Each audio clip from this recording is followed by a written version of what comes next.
సప్తవర్ణాల సమ్మేళనం హోళీ మిఠాయిల్లో రారాజు మన ఆలివ్. అకేషన్ ఏదైనా ఆలివ్ మిఠాయిలతోనే. సభకు నమస్కారం.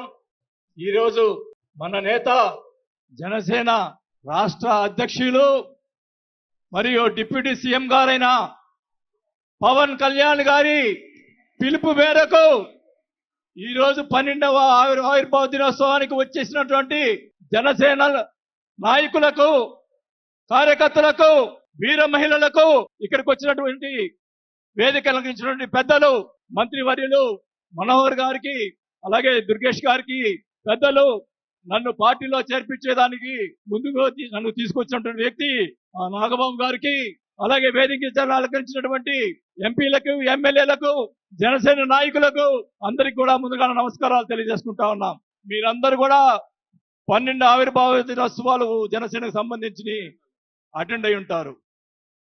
కానీ నాకు ఇది మొదటిది. అసలు బాలినేని శ్రీనివాసరెడ్డి అనేవాడు వైసీపీ విడిపోయి బయటకు వస్తాడా అనుకొని చాలా మంది మాట్లాడినటువంటి పరిస్థితులు ఉన్నాయి. మొదటిగా నాకు రాజకీయ భిక్ష పెట్టింది రాజశేఖర రెడ్డి గారు.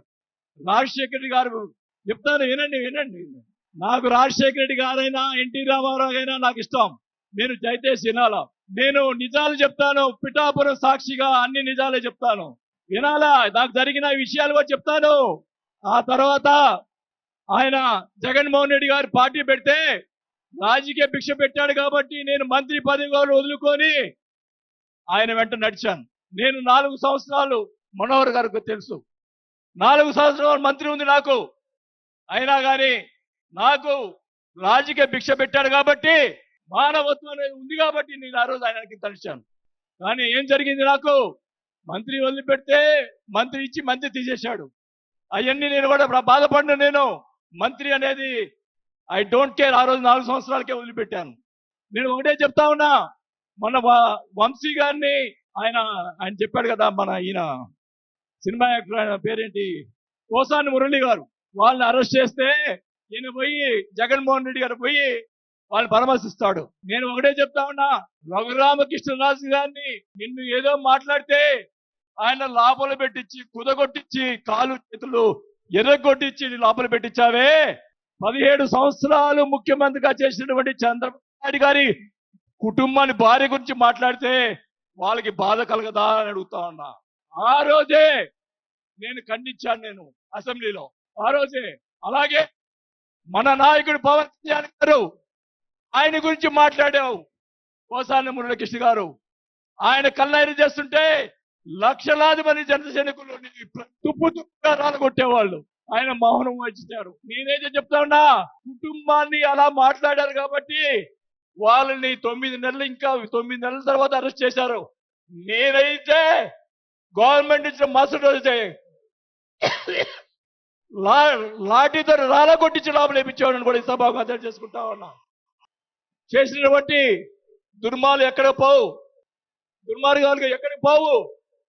ఒకటే చెప్తా ఉన్నా, నేను 5 సార్లు ఎమ్మెల్యే, 2 సార్లు మంత్రి అయినా కూడా, నేను ప్రతిపక్షంలో ఉన్నప్పుడు కూడా మన నాయకుడు పవన్ కళ్యాణ్ గారు వైసీపీని ఒకరోజు అందరినీ తిడుతూ, ఒక బాలినేని శ్రీనివాసరెడ్డి గారు లాంటి మంచి వాళ్ళు ఉన్నారని చెప్పి ఆ రోజు చెప్పిన రోజే నేను జనసేనలో చేరి ఉండాలి అని కూడా తెలియజేసుకుంటా ఉన్నా.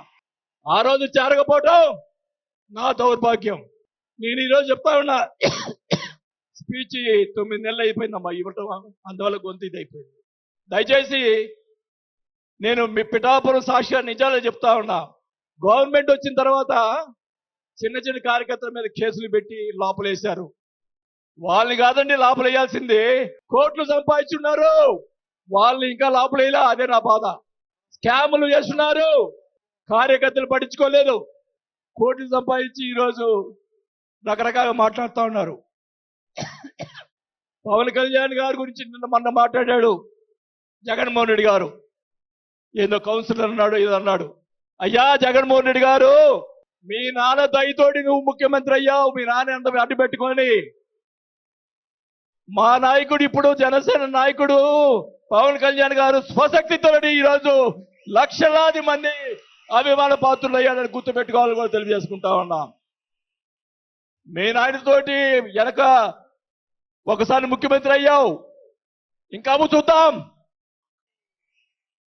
నేను ఒకటి రోజు చెప్తా ఉన్నా, నేను పవన్ కళ్యాణ్ గారిని కలిసినప్పుడు రాశారు చాలా మంది, కొన్ని పత్రికల్లో మీడియాలో రాశారు. ఏం రాశారు? బాలినేని గారు చాణక్యుడు కూటమిని విడగొడతాడని చెప్పి కొన్ని పత్రికలు రాసినాయి.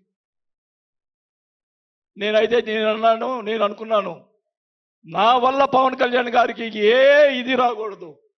నా ధ్యేయం, నా కోరికల్లా ఆయన పైకి ఎదగాలని తప్ప వేరే ఉద్దేశం లేదు. నేను ఆయన కలిసినప్పుడు ఒకటే అడిగా, అందరూ అనుకున్నారు ఎమ్మెల్సీ ఇచ్చి మినిస్టర్ ఇస్తారని చెప్పి కొన్ని ఇతర పత్రికలు రాశారు. నేను ఆయన ఏమీ అడగలేదు, ఒకటే అడిగా, సార్ మీతో నాకు సినిమాలు తీయాలని సార్ అని. నా కోరిక అదే సార్. నేను 5 సార్లు ఎమ్మెల్యే అయ్యా, 2 సార్లు మంత్రి అయ్యా, చాలు నాకు. ఇట్లాంటి బూతులు తిట్టే రాజకీయాలు మాకు వద్దు సార్, మీతోటి ప్రయాణం చేస్తా. జనసేనని నా సాయశక్తులా నేను చేయగలని మా జిల్లాలో 6 నెలల తర్వాత కార్పొరేట్లను చేర్పించాం. మీరు ఛాన్స్ ఇవ్వండి, మా జిల్లాలో జిల్లా పరిషత్తు అన్నీ కూడా జనసేన చేస్తానని కూడా మాకు తెలియజేసుకుంటా ఉన్నా. మాకు ఇవ్వండి ఛాన్స్. నన్ను ఆపద్దు. నాకు జరిగిన అన్యాయం మళ్ళా ఒకరోజు మీటింగ్లో చెప్తా. ఒకరోజు చెప్తే సరిపోదు, ఎందుకంటే టైం లేదు కాబట్టి. నాకు అన్యాయం జరిగిందని చెప్తా. జగన్మోహన్ రెడ్డి గారు చేసినటువంటి అన్యాయాలని చెప్తా, నాకు జరిగినటువంటి అన్యాయాలు. నేను ఒకటే చెప్తా ఉన్నాను సార్, మీకు కూడా దయచేసి జనసేన కార్యకర్తని చూస్తున్నాను. అన్ని నియోజకవర్గాల్లో ఎమ్మెల్యేలని చాలా మంది గెలిపించారు, కార్యకర్తల్ని జనసేన వాళ్ళని పట్టించుకోవటం లేదు. దయచేసి చంద్రబాబు నాయుడు గారు,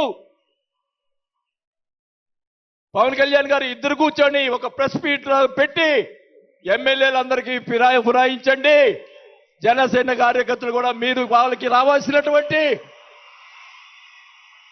రేషియో ప్రకారంగా వాళ్ళు కష్టపడి పనిచేశారు. ఇప్పుడు తెలియదు ఆ బాధ. రేపు ఎలక్షన్ తెలుస్తుంది. వాళ్ళు వాళ్ళు అడుగుతారు రేపు, దానికి సమాధానం చెప్పాల్సిన బాధ్యత ఆ ఎమ్మెల్యేలకు ఉంటుంది. కాబట్టి ఇద్దరు కూడా ఇప్పుడే వెంటనే అది చేస్తే మీకోసం ప్రాణాలు ఇచ్చేవాళ్ళు ఉన్నారు ఇక్కడ. అలాంటి వాళ్ళని మనం కాపాడుకోవాలి. కాబట్టి నేను ఇలా మాట్లాడుతున్నానని అనుకోకుండా, మన నాయకుడు బాగుండాలని కోరుకోవాలి.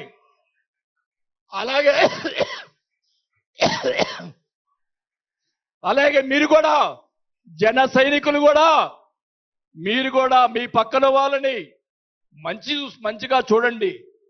మన పార్టీ పైకి తీసుకొచ్చేదానికి, మన నాయకుడు ఇంకా ఎదిగేదాని కోసం ఇంకా కూడగొట్టుకోవాల్సిన బాధ్యత కూడా మీ మీద ఉందని కూడా ఈ సభాముఖంగా తెలియజేసుకుంటా ఉన్నాం. మన నాయకుడు మనల్ని కాపాడుతాడు. మన నాయకుడిని ఎదిగించేదాని కోసం మీరందరూ కూడా కష్టపడాలని చెప్పి కూడా కోరుకుంటూ, నా ప్రాణం ఉన్నంత వరకు నేను పవన్ కళ్యాణ్ తోటి గారితోటే ఉంటాను. నాకు పదవి వచ్చినా రాకపోయినా పర్వాలేదు, నేను పవన్ కళ్యాణ్ తోటే ఉంటాను. నేను రాజకీయంలో నాకు జరిగిన అన్యాయాలు 1 కాదు 2 కాదు, మా నాన్న ఇచ్చిన, నేను ఈరోజు ఛాలెంజ్ చేస్తున్నా, పిఠాపురంలో అమ్మవారి సాక్షిగా మా నాన్న ఇచ్చిన ఆస్తిలోనే నేను సగం భాగం పైన నేను అమ్ముకున్నాను ఈ రోజు అని కూడా ఈ సభాముఖంగా తెలియజేసుకుంటా ఉన్నాం. అయినా కానీ నేను లెక్క చేయను. నాకున్నటువంటి ఇది కూడా, నాకున్నటువంటి మా వియ్యంకుడికి నాకున్నటువంటి ఆస్తులు కూడా జగన్మోహన్ రెడ్డి గారు కాజేశాడని కూడా ఈ సభాముఖంగా తెలియజేసుకుంటా ఉన్నా.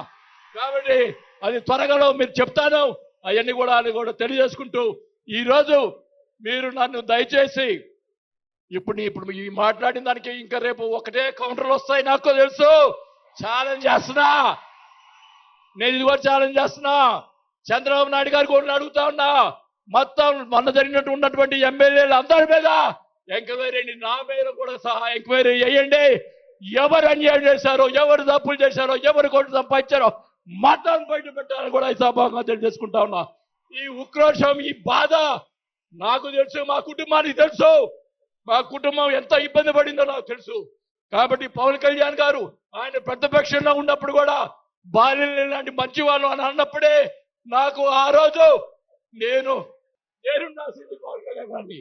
కానీ ఈరోజు అది నాకు ఆ రోజు రాత బాగాలేదు కాబట్టి ఈ రోజు ఇలా ఉన్నాను. నాకు పోయినా పర్వాలేదు కానీ నేను ఆయన సేవ చేసుకున్నాను. కానీ నా కోరిక, నాకు రాజకీయ పదవి వచ్చినా కాబట్టి నాకు ఒక కోరిక ఏంటంటే పవన్ కళ్యాణ్ గారు నాకు మాట ఇచ్చాడు సినిమా తీస్తానని. ఆ సినిమా తీస్తే చాలని చెప్పి కూడా శ్రీబాబుగా తెలియజేసుకుంటూ సెలవు తీసుకుంటున్నా. జై జనసేన. సుమన్ టీవీలో మీ పర్సనల్ అండ్ బిజినెస్ ప్రమోషన్స్ కోసం కింది నెంబర్కి కాంటాక్ట్ చేయండి.